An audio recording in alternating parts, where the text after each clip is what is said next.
Hello everybody, welcome back to the Two Norries podcast. This week we have a special guest, RTE man, Brian O Connell.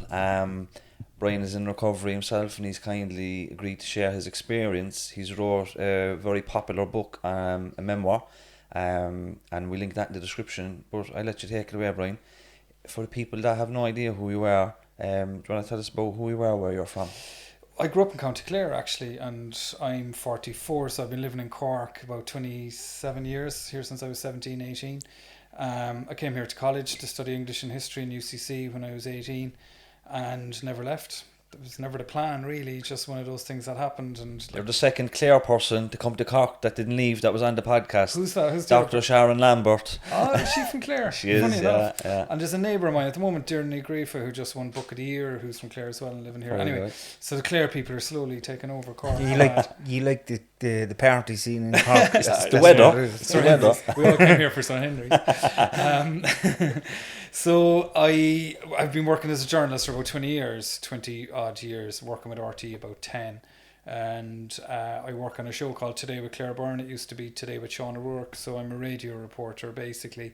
I'd be on a couple of times a week. And I generally work from outside of Dublin. So I live in Cork, have a little studio at home. So I'd pop in and do my reports at home generally and out and about. But it's usually, it kind of tends to be stories of social interest, human interest. More sensitive type stories are the ones I tend to do. Now, it can be anything really, from Brexit to whatever is happening. You were in Cork prison the other day? I was in Cork prison last week. I've had a good relationship with the prison service. Like, I've been in and out of prisons, different to the way you've been in and out of prisons. Yeah. You got the experience, exactly, yeah. Fortunately. And so I was in Cork prison last week. And it was really looking at how they're trying to maintain family contact given that there are no physical visits, so it's a real challenge. But funny enough, video visits have become a thing in there, something that maybe should have been happening anyway, but there were all sorts of worries about GDPR and what if you're seeing stuff in the house you shouldn't be seeing and all of that kind of stuff. But now really popular, like prisoners were saying to me, I can see the kids doing the homework, I can see my house. They can have all the family together on the couch chatting. Yeah. So it was just very interesting to see that. And when you think about it, like, you could help your child do their homework or you could support them through issues they're going. And a lot of the time, once they don't see some fella sneaking out the back door, they're all right, yeah. Or if you've no kids, you might be able to see something else too with your own very controlled, all recorded. Yeah. And then, and I suppose some kids, well, some families don't like bringing kids into prison. They don't want them in there, or they don't even know their parents are in prison. So for them, then it can be, oh, look, daddy's away working and let's have a call with him. So that was kind of really interesting. It was interesting, like I've been into prison a couple of times since lockdown, just how there seems to be everybody working together in a way, that people realise we need to keep COVID out. We kind of need to work together here to keep it out, staff and prisoners. So I'm kind of fascinated by prisons anyway, because... like, I suppose looking at my own life, if things hadn't gone a certain way, I could have ended up either in prison, on the streets, wherever. So I've done quite a lot of stories around homelessness with rough sleepers, with people who are on the streets, because I suppose maybe there's that natural affinity there where I feel like a real sense of a real link with people like that. Yeah. But it's like, because of your experience, you can look at, and we're the same, you can look at somebody in a prison or somebody on the street begging and you just think to yourself, there go me, but for the grace of God. Chance. We're not that far removed from them outcomes. Do you know what it is for me? I think it's because you know what it's like to be in addiction. Yeah. And you know what way it could take you. It can take you any way. It can take you down any road. And the prison route is another one. Homelessness is another one. Do you want to talk a little bit about your own recovery? Yeah, sure. And how it even started? Yeah, I started normally enough drinking, as a young person. And I suppose, though, looking back, like I grew up in Ennis, it was a pretty big drinking town, and you were in pubs from quite a young age, from probably the age of 14 onwards. It was fairly accepted to be drinking in a bar. And there was a lot of street drinking and all of that. And I suppose looking back, though, when I look back on it, any time I was drinking or was drunk, there were issues, for sure. And it wasn't dramatic initially, it built up gradually over time. And probably even by the age of 17, 18, probably most people around me wouldn't have said that I had a major problem. Now, I sometimes wonder if I'd grown up in America, would that have been the case? Like maybe from a lot earlier, people would have been saying, listen, you gotta deal with this thing here. It's having a real impact on you, or it's changing your personality in a profound way. But obviously, Ireland, we've such a high tolerance level as a society for problem drinking. We don't name it. That you're camouflaged really for a long time. I think you can progress throughout your late teens, early 20s. You can have a relationship, you can be in college, you can seemingly have it together. But at the same time, you can have this very dysfunctional relationship like I did with alcohol. And it was a time too where we glorified drinkers in Ireland. You know, we sort of celebrated it. People talk about the stereotypical Paddy the punch drunk, and when I was writing the first book, I remember going back and looking at representations of Irish people in the 19th century in British media, and it was invariably like an Irish person with kind of monkey features, always drunk, always beating people up, and it sort of rankles with you when you see that, and you think, that's not a stereotype I like. But then when I was growing up, certainly we used to stereotype ourselves all the time. Every St. Patrick's Day we used to sell this image of ourselves abroad, and the drunken Irish, and the presidents come here, you put the pint in their hand. I think the thing about stereotypes is there's always an element of truth or fact behind the stereotype, you know. So it wasn't really till I progressed through college, and then it started to have a profound impact. I became a dad quite young. I was 22.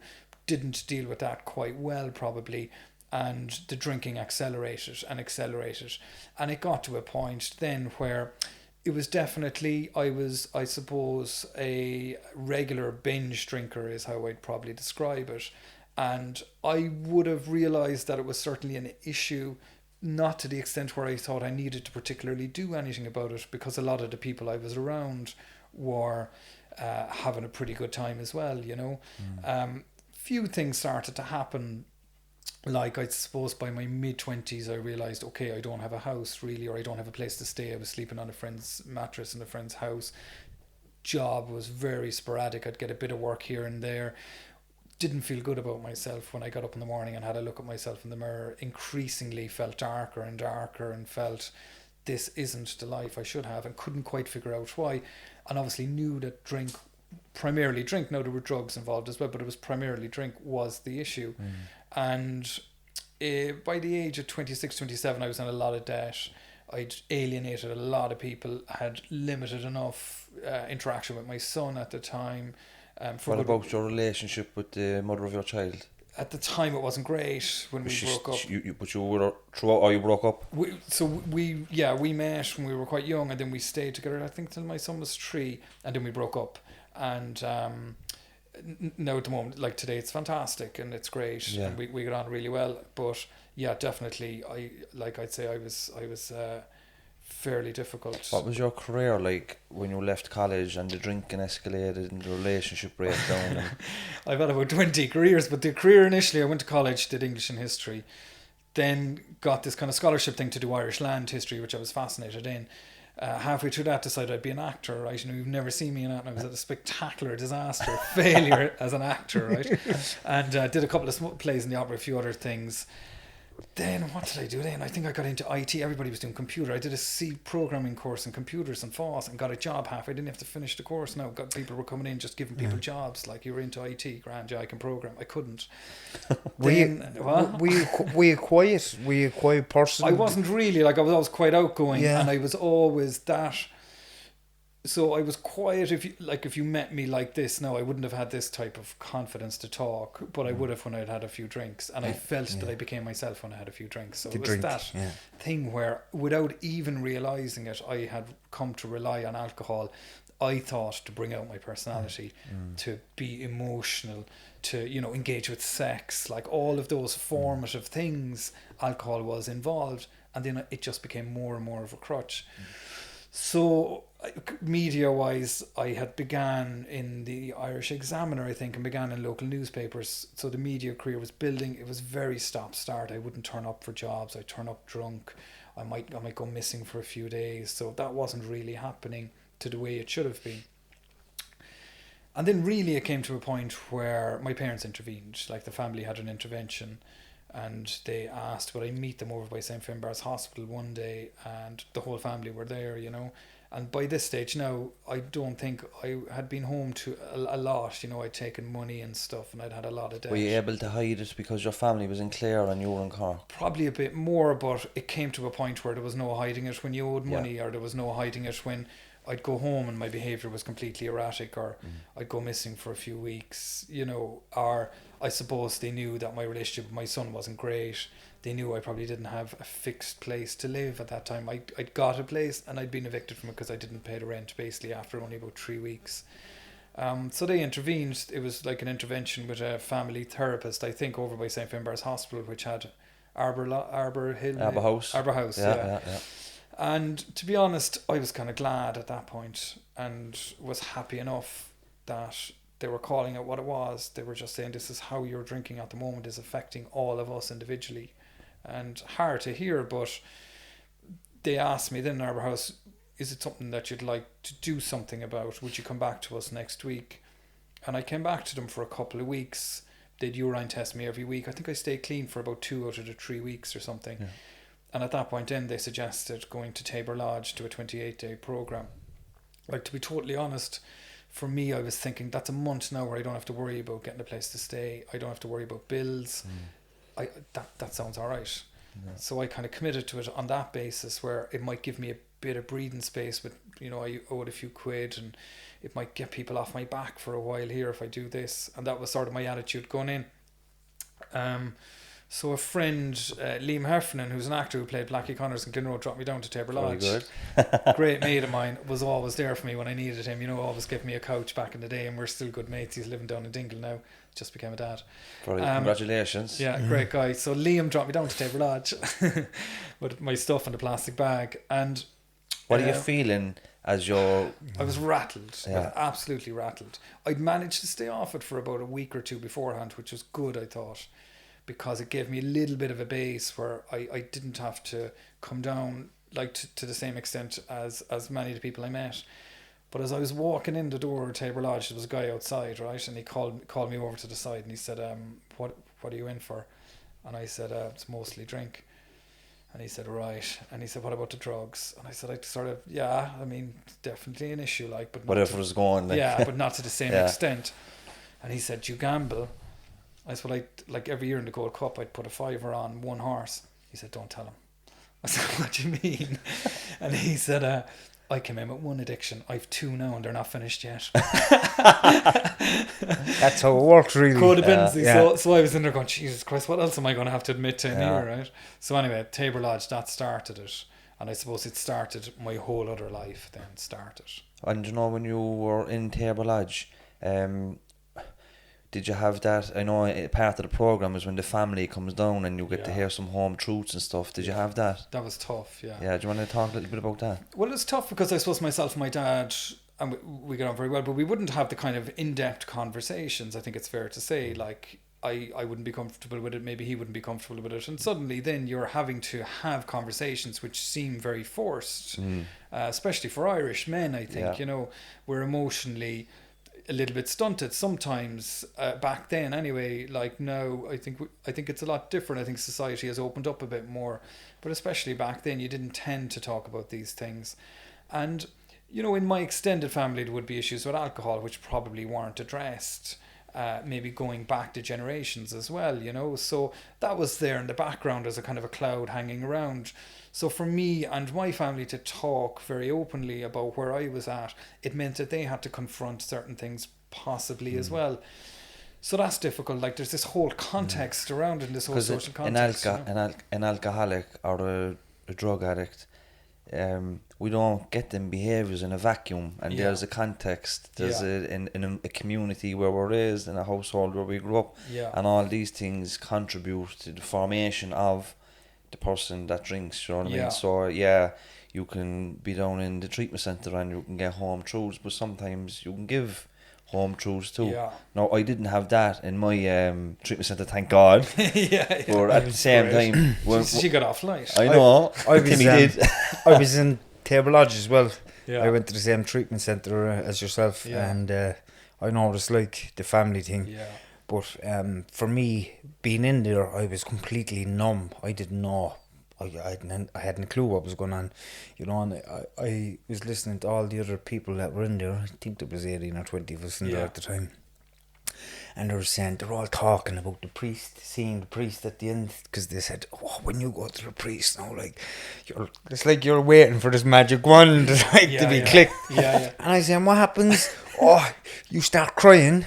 And I'm inside in the priest then afterwards, like my last day or something like that after Mass, and I'm trying to bait the tears out the back of my head to start crying like the show. But I couldn't do it, like. I just couldn't do it. It was really, really, really difficult for me at the time to show any form of emotion. No, it did touch a nerve when my partner back then, my wife, spoke about the stuff that I was causing for her, you know, and her having to protect the kids then from my binges and alcohol and drugs. You know, and my kids wouldn't have seen anything because she protected them. She always kept me out of the house. Fair play to her. You know, but it's really difficult. I remember there were people that wrote letters in.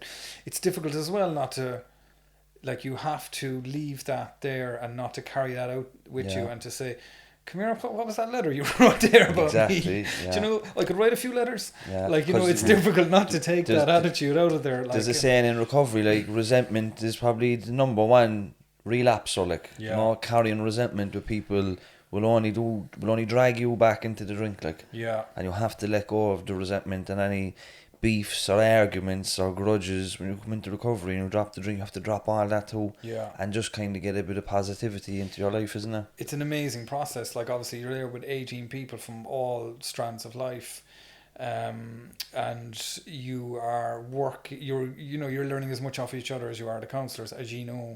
Like, I found it an amazing process, and there are people I'm still in contact. I would say of the 18, there's probably 6 or 7 dead. I would say there's maybe 4 clean or sober. That's a reality, isn't it? That is reality. Now, some may have gone back a second time and a third time, but like they are the stats, you know. And maybe you get a couple of months, and maybe you get a couple of years, but the deaths, there was particularly one death of a young lad who did really well in recovery, was the go-to guy. He was only 21 or 22, and he died shortly after we got out. Jeez, it really knocked me for six, because I was thinking, he, in the environment in there, thrived when he got that bit of space. But when he went back to the environment he came from and to the social kind of, you know, connections that were around him, he was just, the odds were stacked against him the minute he walked out the gate. It's the environment. It's going back into that environment, and this is where I think it's very important with people that are in prison, that are in recovery. A lot of them are going back out into an environment where there's a lot of alcohol and drugs and crime and violence. You know, for people coming out of prison, there should be it's my opinion. I think there should be something there, you know, that can allow prisoners carry on their existing recovery from prison, you know. Like an aftercare house or something like that. But the funny thing about that then as well, Timmy, is that, like, there's a lot of fellas I would have met who have gotten so much more in terms of counselling, treatment in prison than they got on the outside. Like, it's there's something wrong when you can't access detox beds. Really, like, it's really difficult to get a detox bed at the moment, especially if you've got 2 or 3 addictions going. It's true, and the young person you're talking about there that thrived in the treatment centre, I would have been like that in prison. Like, on the outside, it would have been very chaotic, you know.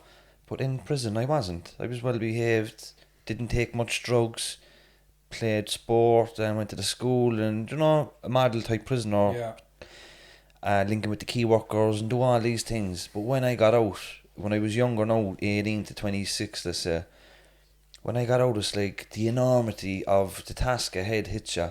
That you can say in prison or in the context of a treatment centre, say, this time now I'm going to make it work. But when you get out and you realise actually your only option is to go back to the same area, and your whole identity is just a huge task, you know. And it was only really because I like Timmy's talking about aftercare houses. I had an aftercare house to go to, and that was really critical for me. You know, I was able to get out of my old social context and into a new one, and be supported in that house with Cork Simon, with a key worker, and really held my hand for the first 12 months until I was able to get stronger and then go back into the old context. But I can totally understand how that young fella would have been great in the treatment centre, but when he got out, he just wasn't able, do you know what I mean? Just not strong enough, you know, and that's where the aftercare comes in. And there's aftercare for treatment, there's Fellowship House. Fellowship House, yeah. And I think I read the recent study on Table Lodge. It was like a review, but I think one of the outcomes was that they were saying 28 days isn't long enough, essentially, that it needs to be longer. But I was lucky that when I got out of there, I was able to rent a house just a little out in Ballyfallan, so outside of the city a bit. And then a mate kind of took a room for a while, and just two of us, it was great, you know, like we kind of had a bit of support for each other. And career-wise, things changed really quickly. I think sometimes the difficulty with people I've met who've gone into recovery is that life doesn't change a whole lot, and it can be really difficult then to continue on that road when you're saying, well, what am I getting from this here? Whereas for me, luckily, career-wise, things changed within a couple of weeks. Really, I got a couple of opportunities. I started writing for the Irish Times, I think, something I'd always wanted. I started building on that. You know, I was there. I was ready for it now. And I could see, okay, right, this is life without alcohol. That was life without alcohol. It was a kind of a no-brainer then. And sobriety, just everything started clicking into place. I struggled with AA, and in the book, I found it difficult to write about it because I didn't quite do the AA model, right? I have huge respect for AA and NA. A lot of my friends stayed, and I have huge respect for it. And for me, I suppose it just didn't quite click with me for whatever reason, and spirituality didn't click with me either. And I remember that was one of the things in there that they were challenging me about, was that the higher power, the concept of higher power, I found difficult, and I kept kind of questioning it and coming back to it and interrogating it and they were saying, look, at some point here you got to let that go, man, and just accept this is whatever, it's your grandmother, it's whatever. So I did AA for a while, and then, as I said, a mate kind of rented with me, and I just found a support there, and I always had great respect for AA and NA. And I suppose then as the media career took off, a couple of years later, I started writing a little bit about recovery and about addiction, wrote a piece in the Irish Times, wrote the book, where I was very honest and just threw it all on the page and said, like, I don't think I would be that honest now if I was to sit down and write. But it's like, it's what you're talking about there is very similar to myself and Timmy. We did the A and NA thing too, 12 steps and all that, but kind of moved away from it for various reasons, and there's more than one way to skin a cat. Yeah. It's not all about one method. Yeah. But we find, I'm sure, writing your book and writing your art, there's a therapeutic value in that alone. Totally. And for me and Timmy in the podcast, every week we're talking to different guests, we're talking about mental health, addiction, recovery. It's like a meeting. It's the same thing. Yeah. You're still talking about it. It's still a part of our lives. Yeah, we've loads of stuff going on outside the podcast. We're both working full time. Yeah. We're doing studying and everything, and we've all that. But this is a constant where every week we're talking about recovery, and this is our meeting. Yeah. And but you can't neglect the recovery. Yeah, you can move away from NNA, but you can't move away from your recovery. You're on dangerous ground then. Yeah. It's a fine line. Like, I didn't want to be defined by virtue of the fact that I didn't drink anymore, and yet at the same time, I know I wrote a book about it, and I did the late, and I became the person in the media for a couple of years where every time there was a drink debate, or there was the Junior Certs or St. Paddy's Day or Arthur's Day, if you remember that thing, you were invariably the person on a panel with someone from the drinks industry, and you were having to tell a bit of your story every time. And I did that for a couple of years, and that probably kept me in the public eye, sober, if you like, because I remember thinking, geez, I'd be the biggest hypocrite in the world now if I started drinking again. I do drink the non-alcoholic beers, and I know someone I met recently was saying to me, you know, that technically to us, I was in an addiction centre doing a report, and I was talking to the counsellor, and I was saying, I drink the non-alcoholic beers, like, what would your view of that be? They were saying, well, technically we would see that as relapsing. Well, why? Like, if there's like there's a thing about it, right? Yeah. I suppose it's the taste. Some people look at the taste. No, there's no effect. Yeah. You know, there's no. It's not doing anything. You're not going out and you're not going fighting. You're not going robbing a car or a house or swinging off the lights or whatever. Yeah. You know, they're the effects of the alcohol, the pure stuff. But I Would you suppose drink it? me no. I Would don't. you, James? I will tell you why I don't. Yeah. Because I never liked the taste of alcohol, of beer or anything. My drinking was always a medium to get paralytic. Yeah. It was never about, oh, this is a nice taste and beer. Lovely white wine. It was never about that. It was about, I'll drink whatever is there, Yeah. and just to get me flattened. Okay. That was my. So it doesn't make it. So if you were out now on a night, what will you have? Coke Zero, orange juice, Yeah. something like the 7-Up. But you know what though, Brian? It's very bad. Do you know for what? that stuff, man. What it's like. If that works for you, You're losing a sponsorship here from Heineken 00, lads. but, go on. but I if it works for you, 100% I'm behind Yeah, it. You well, know, I didn't for years, right? And I didn't for years because I was paranoid that if I was in a pub having a glass. Now, but firstly, the stuff back then was collaborative, desperate stuff, right? Or some of the stuff that was around. And in recent years, it's got really good. And so I didn't for years because I thought if someone sees me in a pub, they'll think, geez, your man's drinking. And there he is, and he's talking about the drink thing and the non-alcoholic. So I suppose I wasn't fully comfortable in sobriety for a good few years. And then I was at something, and someone I know who's a long time sober ordered one of the German non-alcoholic things. They had it on draft, and I said, geez, do you drink that? And he said, yeah. He was 12 or 13 years sober at this stage. He said, yeah. He said, I'd have one if I'm at something like this. And I said, sure, I'll have one there and we'll see what it's. And then now I would say once a month there'll be a bottle in the fridge at home, and I'll have it at Heineken 00 watching a rugby match. Yeah. If we've a barbecue, I might have. There's nothing at all wrong with that. Like. once you have your senses about you and you know exactly what it is and what it's doing, and there's no thought behind that saying, do you know what, that's not too bad. I think I'll have one with a bit of alcohol, real alcohol. Yeah. But then there's a problem. When you're stable in your recovery and you're aware and you've your personal development done and all that, then you could do stuff like that. Yeah. But if people, my wife now might have totally different. Go back to that personal development thing there. Exactly, Right? but you have a good bit of distance. I don't know about done, right? We're always a work in progress. We always say that, but you have a good bit of distance between your last drink. 16 years, I think, exactly. something like that. But for people in early recovery, a lot of people in early recovery. Yeah, I wouldn't recommend it because you're in a pub. You don't want to be triggering, and the taste can. You could fool yourself very quickly. Think, you know what? If I just have a real one, nobody will know the difference, and before you know it, you're in the bridewell. Yeah.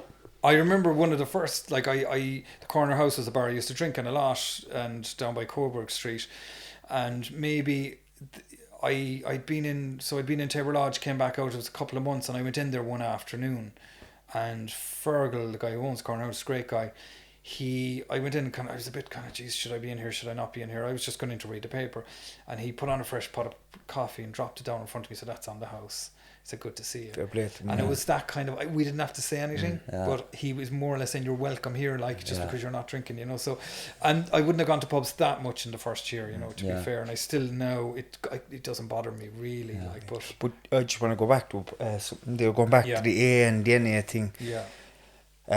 They have you said it there, they have a really important part to play at the beginning. They do, because somebody that's in early recovery, they need social interaction with other addicts or alcoholics or compulsive gamblers, just to relate to them and be able to understand a little bit more, But there does come a point then when you get so strong and you do the outside work stuff, you start dealing with other problems, made you use alcohol or drugs or whatever, that you really, you have the tools within you then to be able to manage everything that's going on for you. I think that's very important, but it's it's hard to talk about it, Timmy, without upsetting a lot of people. Because funny enough, somebody who's in and I won't say recently, had said to me, we consider you a fraud, basically. Yeah. And I was saying, what do you mean by that? And they were saying, you don't use the term alcoholic, and you haven't over the years too much. And I'd often say problem drinker. Now I have, and in the book I have said alcoholic, and I've no issue. But I've always said the word alcoholic had been so taken out of shape in an Irish context. It's got such a high bar that I didn't identify with it in an Irish context. And I've always said that. But that person had said to me, it was really kind of fundamentalist, we don't consider you one of us, basically. Yeah. And I said, all right. I think it's a funny kind of thing where, and so anytime I've talked about AA or NA, I've always said it helps so many people. And we always recommend people go there, absolutely, all the time. Absolutely. But another thing on that, and I won't bash NA or AA. We're not bashing, we're just discussing. But I suppose when we wanted to get into this would be frowned upon, by the way, because it's all about anonymity, you know, and this would be frowned upon in A. But I was reading Friedrich Nietzsche's philosophy, right? And he was talking about, in the context of religion, to get rid of the religion. Now, I'm not bashing religion either, I'm just reading what he was writing about. Get rid of the religion because the traditions and all that stuff is restricting you from being a completely free man. Yeah. And I felt that in NA and AA. Yeah. I felt I was bound by this book that was written by two men with the best of intention 80 years ago. But I felt like that I wanted to do this public stuff with Norries and the Tommy Turner show, and to do this and to do and to build awareness, but I couldn't within the confines of a very kind of fundamental core group, and I I struggled wanted with to get the out anonymous side of it, because to me it felt like it was further enforcing that stereotyping I was trying to break free from, and it, like, the stereotyping was so profound that I often say I felt way much more stigma in sobriety than I have when I was in active addiction. Way much more stigma. That people were hugely uncomfortable with the fact that I was very identifiable as someone who was in recovery and sober, and that I was talking about it a lot, and people called me everything over the years, from a fundamentalist to like a guy in a crusade and not into fun. And like, I'm so relaxed about it in a way, you know, it really... I wanted to kind of challenge that stereotyping. So the anonymous thing for me felt, anytime I was doing interviews over the years where people say, I don't want my name used, I was always kind of saying, you know, that sort of brings us all to a point where we shouldn't be talking about this. And I said, I don't feel that's the case, really. Like, that's part of the issue in Ireland, that we have kept it under the carpet for so long, you know.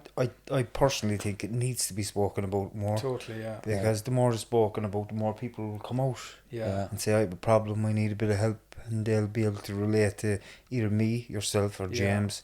And with our stories, then they'll be able to go out and find a psychotherapists or counsellors or whatever to be able to talk about whatever's going on from.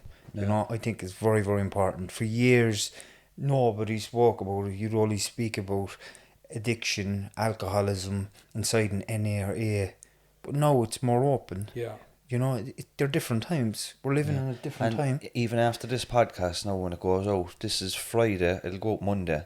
You're going to get people contact you about this. People will contact us. Isn't it way better that, like, you're going to get people that'll contact you that haven't read your book. They're going to hear you for the first time, and they're going to hear us talking about it for the first time. They're going to be exposed to it every time we do a podcast as a new person here. And isn't that way? This is the whole point of making it public and having a free access on YouTube, so that people can just turn on YouTube. It might be an accident, and it might spark something in them. Say they might be in a shitty situation. Here you speaking, as identify with you and say, fuck it, there actually is a way out, and this is how he done it. I might contact him, or I might ask Timmy, you know. And that's how this thing works, you know. Do you know what's becoming very, very popular? CA, Cocaine Anonymous. I spoke to, you know, I just say I spoke to somebody recently there, and they were talking about their own cocaine addiction, and he doesn't think he has the strength to do it because the environment he's around a lot of people that are using and stuff. He's in jeopardy with his relationship and all his finances, and I said to him, I said, why don't you come to a meeting with myself and Tommy, you know, we'll take you to a meeting, and you know, we'll have a chat or whatever. If you're ever stuck, we exchange numbers. We always do it because it's the right thing to do. Yeah. Because it was done for me. Yeah. You know, and like, some people just can't escape the belief that they can't get away from it. You know, I was the same. Yeah. What got me away from this was the trip into Table Lodge. Something just happened in there. You know. But it was like I couldn't envisage certain things without alcohol. I couldn't envisage going on holidays. I couldn't envisage being in a relationship. I couldn't envisage ever talking about emotions without being drunk. And then after a while you do a bit of work and obviously counselling and rehab, and suddenly that becomes the norm. And I couldn't imagine now filtering my experience of the world with alcohol. It's now, obviously I'm not complacent enough to think, you know, I'm still aware of the fact that I can't let up a certain guard around it, but I just, the control I have now, I wouldn't be willing to give that up for the sake of what? Like a good night out, or people often say to me, Jesus, surely now at the stage in your life where you seem fairly stable and things are good, that you could have a drink or two and you wouldn't go at it to the same extent that I did in my early 20s. Maybe. Yeah. To be honest with you, maybe I could go back and develop a kind of a casual relationship with alcohol now. But that risk, like to take that move, I don't see why I should take that risk to jeopardize a lot for what? Exactly. It's we put too much value and emphasis on alcohol in Ireland. It's more society. But I do think that's changed, funny enough. And I do think, so I was 26, 27 when I went to rehab, so that was 16, 17 years ago. I think if it was today, it would be a lot easier because there is an emphasis on fitness now. There is an emphasis on people going to coffee shops and stuff. That culture, like I remember going into a bar I used to go to a lot. I was a couple of weeks out of I didn't go into a lot of bars now when I got out of Timber Lodge, right? I did work, but I went into one or two. But one I went into, and I remember asking for a coffee. It was about 6:05, and they were saying, "I sure the machine's turned off at 6 o'clock there, the coffee machine." And that was Ireland back then. Was that this is drinking? If you want coffee now, you can whatever go home and make a Maxwell House or something. Yeah. But now, as you said, we've imported that European continental thing where it's brilliant. Like great to see it. Yeah. Having said that, I did spend a lot of time over the last 9 months reporting on and. Like what was interesting to me was that move to. I do think there's a good role for the pub, for the conscientious publican, for running a good house, for controlled environment. There was a lot of drinking being done at home, and there was a lot of uncontrolled drinking. So I wonder what it'll be like for the next 2 to 3 years in terms of the legacy of that. You know, and there's they're reporting in the media, at the moment around huge increases in domestic violence as well. Yeah. As families are at home. Yeah. And just more alcohol has a big correlation with domestic violence. That's a fact. I was so thankful that we didn't have, like, my wife wouldn't drink much at all.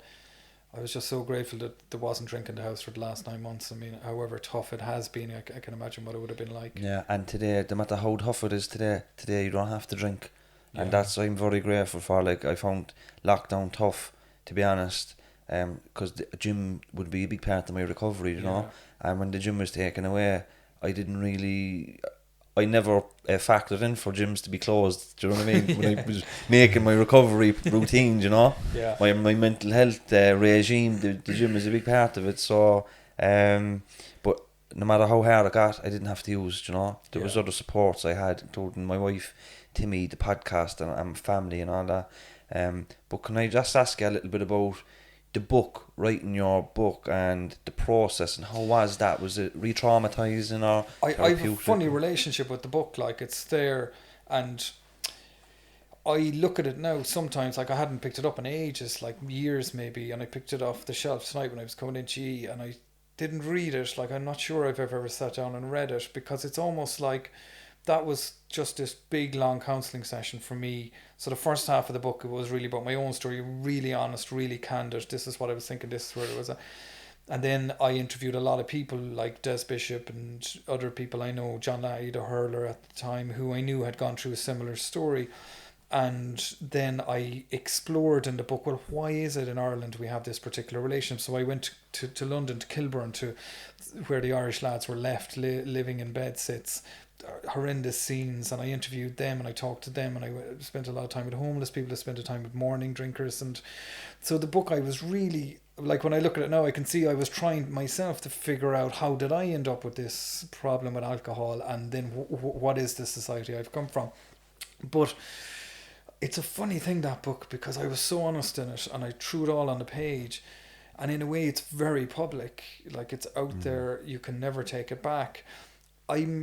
Am I comfortable? I have a funny relationship with it. I'm not sure I'm entirely comfortable with it now. Is there a lot of fear around it?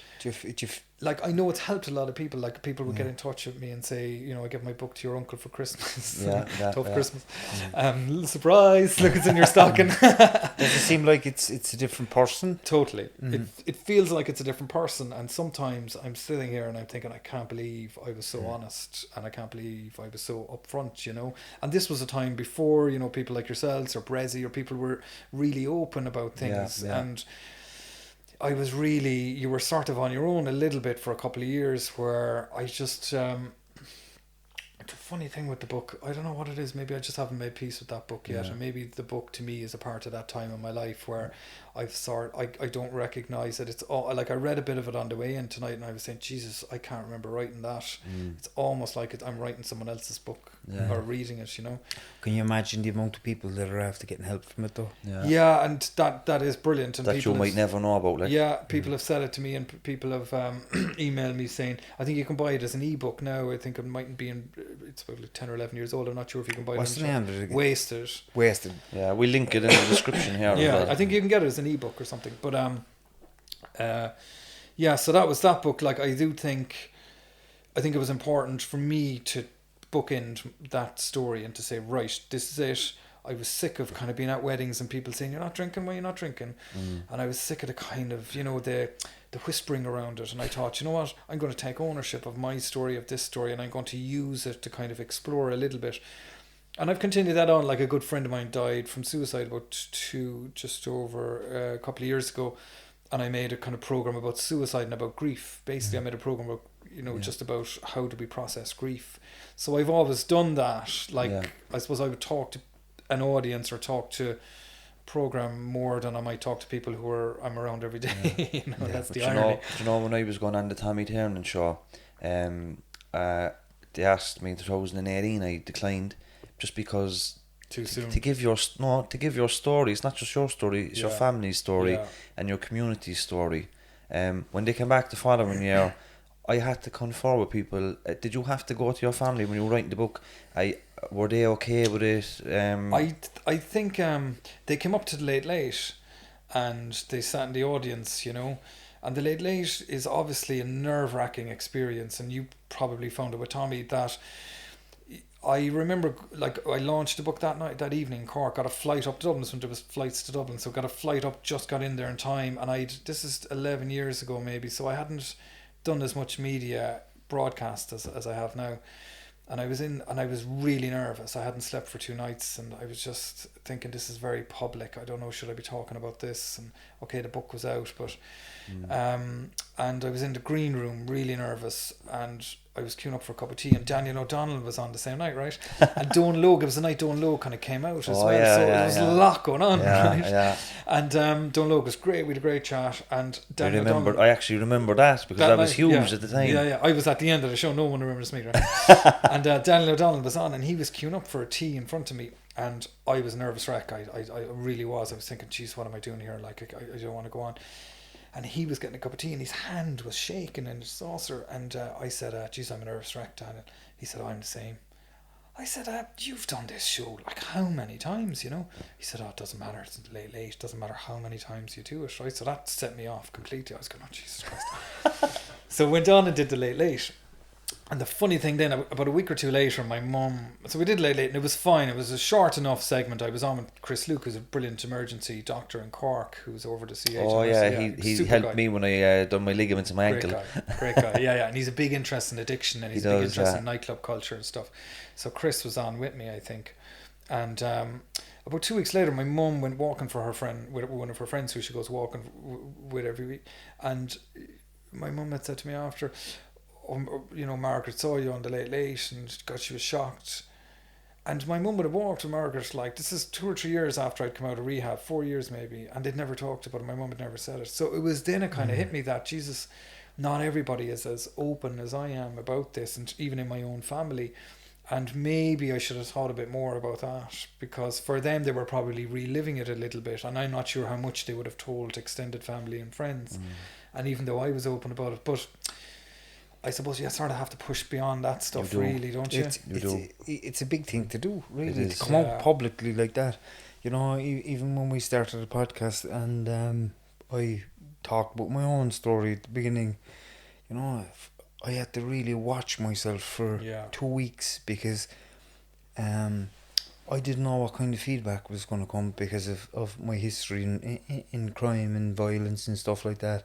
I really didn't know what way people were going to accept me, and I had to protect myself. And by protecting myself, I mean I had to shield myself. I had to lock myself a little bit away, and just feel all the different bits and pieces that were going on for me, and try to stay out of my head, because your head will go attack you. Yeah. You know, all it takes is for one person to say one really nasty thing, and then you're gone. You know, but during that time as well, I also had to understand and see past it, because I understood the benefit of my story in helping others, and I knew that because of being in AA and listening to people after a meeting, and people saying, "Do you know what, Jesus, thanks for your story. I could really relate to it. Yeah. You know, you helped me an awful lot there." And that was just there, and it kind of clicked, and I knew then. But you, like, the podcast is what? It's Cork. Basically, a lot of people in Cork listen to it, and a lot of people elsewhere now are starting to tune in. I'm sure they are, yeah. But, like, you were national, and I can imagine you were young as well, and so really, even James, when James went on the Tommy Tierney, even another negative consequence of that, and I made out a little plan, the pros and cons of doing this TV show, because I knew Tommy's show was big, like, you know, and I knew it was going to get a big audience. The pros outweighed the cons, but one of the pros obviously is the story's going to go to loads of people. It's going to have a big impact for probably somebody that's struggling in their bedroom or whatever, or it might spark something. But one of the cons was like, am I always going to be James, the ex-heroin addict, you know? And that is a thing at the moment for me. That's why it's a part of the motivation that drives me with the academic stuff. You know, a few weeks ago I was on the radio here in Cork talking about a paper I'd published, you know, and I was on as James the criminologist, not James the ex-heroin addict. There's a lot of stuff in the media in the meantime, especially in the newspapers, ex-heroin addict James Leonard graduates, or ex-heroin addict, you know. I fucking noise me, do you know what I mean? Well, it got to the point with me where you would do interviews, this is maybe 2 years later, and people would say, now tell us how bad it was for you first. And I stopped going back there, and I would say to them, I don't think there's anything to be gained from me retelling that part of my story to you, because I think it actually adds to it. It's like that glorification. How much could you drink? I would never answer that question because it felt like the kind of that glorification of, you know, the romanticization of it. It felt like I was feeding into that. So it got to the point after a while where I would say, look, I'm happy to talk about the issues, but you can refer to the fact and refer to whatever, but I'm not really going to go there anymore, because I felt I'd moved to a point where I was almost campaigning, I suppose, a bit. That's a very important you have to have your boundaries, like you can't be constantly talking about your story either, because it's bringing up all these emotions. You know, that was one of the main reasons that when I did stop going to AA, I stopped, because I was bringing up my past constantly, and when I was bringing her up, I was talking about my story, and I decided to stop doing it, because I was bringing up all these emotions, because you're talking about your story, and my story was pretty violent, you know. There was a lot of mad shit went on in it, and fucking drugs, and, you know, it was just crazy, chaotic time, and I just came to the conclusion one day. I said, right, this is it. I stopped going to AA, I stopped going to the psychotherapist, I stopped the whole lot of it, because I didn't want to talk about my story anymore, and I just started to focus on myself a little bit more outside of everything else, and just start meditation, and I started going inward, you know, and started having a little bit more compassion and love for myself, and that's when my life changed. You know, that's when my life changed. You see, it's a funny thing with recovery and with treatment, right, is that it's a broad kind of treatment. Is generally, from my experience of it anyway, it's not individual. It's fairly broad, and they'll tailor it a little bit towards you, but just in general terms, there's a formula there. It has worked in the past, it'll work in the future. And if you don't quite fit into that mold, if you're like me, I'm a non-believer, I'm not very spiritual, it was difficult for me to leave that part of my brain aside and to accept certain things in recovery, and I kept challenging it. And in AA meetings, I remember, and again, I'm not trying to knock AA, I think they're fantastic. Anyone who's ever come to me with a problem, I've told them that's the first place you should go. But I struggled with the Our Father being said at AA meetings, just a simple thing. For me, it felt like that was something that was making it hard for me to connect, right? Because I felt, well, it just didn't connect with me. So I can see why, if I was delivering a treatment program, I would have to have it broad like that to try and have as many people in it as I could. But then there are ways, individual ways, like drinking the non-alcoholic beer if I'm out the odd time, like going into a pub the odd time, like, you know, whatever, not. Like, there are ways you can sort of modify it, but, you know, having said, I probably became addicted to work for the first 5 or 6 years out of I definitely did. Yeah. I then moved away from that. I'm running a lot at the moment, and I'm probably pretty obsessed with that now, right? I was obsessed with golf for a few years. But there's something about you have the addictive personality. Yeah. We've established that early on. Yeah. But you channel that into more productive routes, and there's nothing wrong with running. And then you'll get sick of that, and you'll go to the work and all that. But at least you're not drinking. Yeah. You're not destroying your family or your health. Yeah. You know, and it's about channeling the addiction into. So before we finish up, right? Where can people contact you, and what's the future hold for Brian? Well, it depends if it's going to be positive or negative. They have to be nice comments. If you're going to call me a fraud, you can contact me. If people maybe want to ask a question. It's not that somebody's a fraud or not. I know. We're all individual people. Yeah. This is your way of dealing with it. Yeah. You like having a non-alcoholic drink. Yeah. You know, that is completely and utterly your decision. Yeah. You know, and if you're happy, like I should say to people, it was maybe 10 years into my recovery. Yeah, exactly. You know, I'm 16 years in now. I thankfully don't feel that urge now. And I would, you know, safe to say I don't, you know, you never say never, but I definitely find it difficult to see myself in that place where it would be a decision I would make, because I don't see what it would give me, because sobriety has given me so much. Yeah. Like, it's given me everything I ever wanted. I essentially have. And what's the future hold for you, Brian? That's a funny one. I've never had a plan. You know, there's never been a career plan. I feel privileged to work for RTE. I know media gets a hard time, but I genuinely feel privileged to be able to tell people stories. Like, I was in Cork prison last week. This week I was with a family whose son is waiting on scoliosis surgery. They'd never talked to the media. They trusted me. We told their story. Hopefully it's going to make a difference. So I feel very privileged. Like, the last book I did was about more people's struggles and stories. It was about the small lads, the stories behind the small lads, but being emotionally open, which is what recovery has given me and what addiction gave me. Funny enough, it gave me an openness that I have now that I maybe wouldn't have had. Has been great career wise. I feel, and it's allowed me as a reporter and a journalist to be very open with people. They're open in return. So I'd like to just keep that going, you know. Yeah. Any more books in the pipeline? I had an idea for a book, but COVID has sort of put paid to it. I'd like to do something on the idea of home and homelessness, and my family history is quite interesting in that in the 19th century they were evicted for voting for Daniel O'Connell from a landed estate in West Clare. So the tenants were told by this landlord called Vandeleur, don't vote for Daniel O'Connell. He was the first Catholic who went for by-election in 1828 as an MP, and he got elected, and so the family were evicted. That was in 1828, 1830 in West Clare. 25 years later, they had the famine. They lived through the famine. They built up their holding. And then, so my granddad was born in 1916, lived to 99. He would have known people who were in the famine, who were dispossessed, if you like. So then I've done a lot with people on the streets, a lot with that community. And I seem to dip in and out of that community a lot. So maybe I might do something on that. Yeah. Your second, the second book there, Small Boys, is it? The Small Lads. So basically the idea was, with the second book, it's called The Personals. Yeah. And for years I'd been looking at the ads in the Echo, wedding dress for sale, never worn. And I'd be thinking, wonder what the story is. So I've been doing these radio reports for years where I'll meet the person and I'll tell the story behind the ad. So, and just stories of addiction in the book. Yeah. There's people I met who were in active addiction, who were in recovery.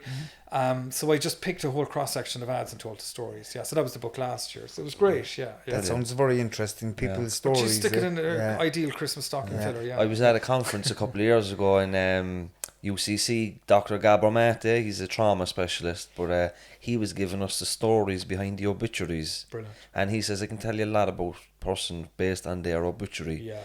He read out, this is one example, Brian was a selfless man, looked after everybody, never missed a day's work in his life, always kept his head down, never complained.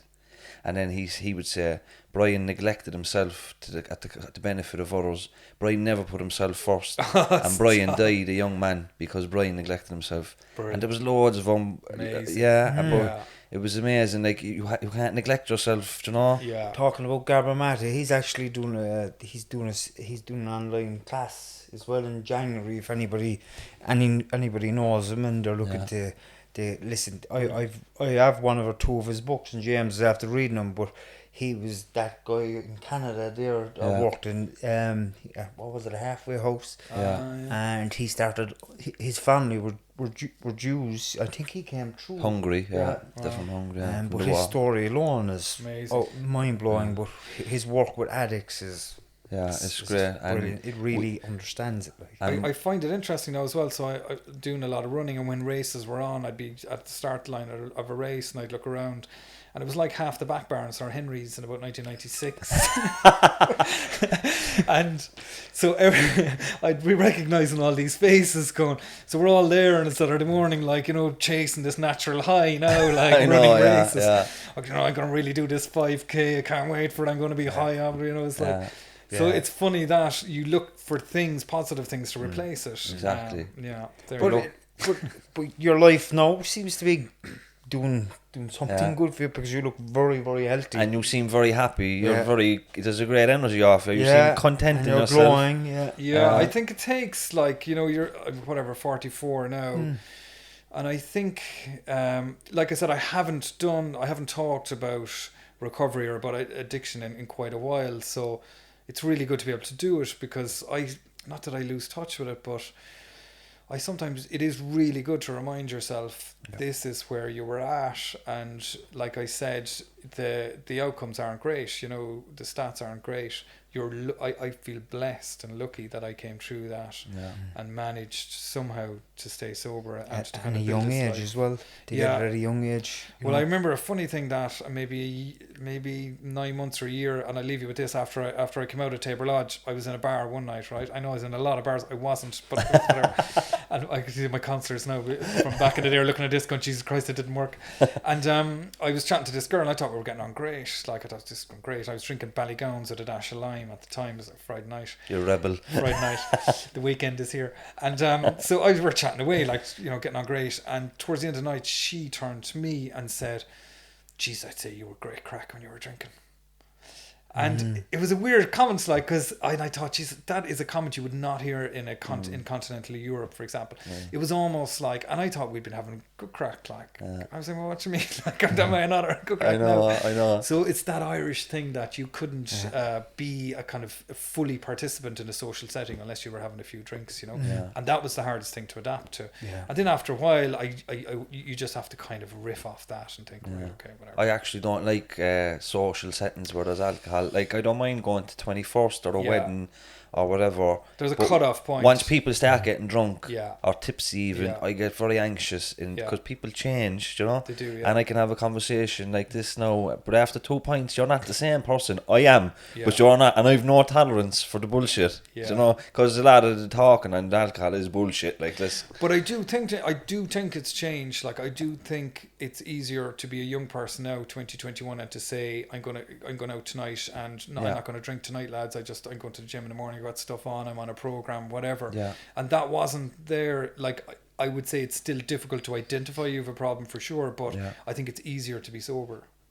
And look, I'm gonna wrap it up because we're running out of time with the batteries and all that. So, but thanks for coming over. Thanks for having me, lads. You're doing great stuff and talking with us. I'm sure this is going to help a lot of people. Anybody has nice comments, they can direct them to Twitter. And I'm O Connell Brian on Twitter. Yeah, and I link your Twitter handle in the description. Also, I link your couple of books. And your radio show. So the show's today with Claire Byrne at the moment. Tell Claire we said hi. And another thing, if people have stories that drop me a line. If they think that no problem, you know, they can contact you and say, listen, absolutely. Brian, they'll get a fair hearing anyway. Yeah, exactly, Brian. Well done, bye. So thanks a million, Brian. Lads, and we see you all next week. And just before we go, I just want to say, a lot of people contacting us on social media and email. If we haven't got back to you yet, please follow up with another message, because we get a lot, and myself and Timmy are working full time, and we're doing other stuff outside of that as well. So this is a kind of a part-time hobby, labour love type thing. We'd love to be able to give it more time. So if we didn't reply to you yet, please just follow up. We'd love to. We don't want to be. We don't want anybody to fall through the cracks, and we'd like to help everybody. So if we didn't reply to you yet, just follow up, and we'll see you next week with another great guest. Slán. Slán.